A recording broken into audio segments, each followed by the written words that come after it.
Je suis Suzanne Soukoudé Fiaonou. Je viens du Togo, je suis magistrate, premier substitut du procureur général près la cour d'appel de Lomé. Et je suis également membre du conseil de l'APT.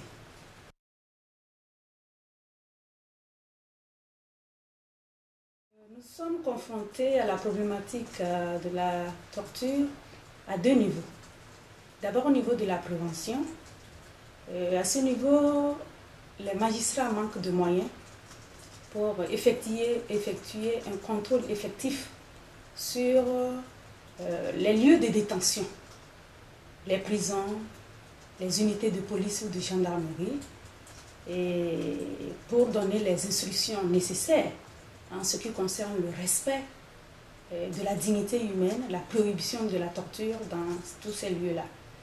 Il y a également au niveau de la prévention les difficultés à rapporter la preuve lorsque dans des procédures, des cas de torture sont allégués, il est difficile de rapporter la preuve de la torture. Au niveau de la répression, nous sommes également confrontés à des difficultés parce que actuellement dans mon pays, la torture n'est pas incriminée.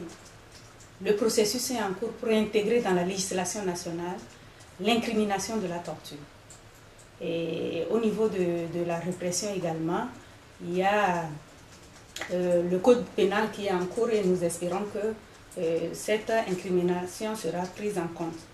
Il y a aussi, par rapport à la punition, je l'ai déjà évoqué parce que ça a aussi un double aspect, c'est la difficulté à rapporter également cette preuve-là.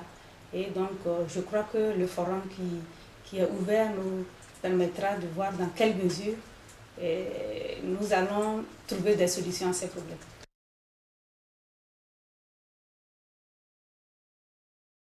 Par rapport au forum, nous attendons de partager avec les autres pays les expériences en matière de lutte contre la torture et surtout de prévention de la torture, et aussi d'échanger et d'acquérir des bonnes pratiques en la matière et essayer d'en profiter et faire évoluer le processus de prévention dans notre pays.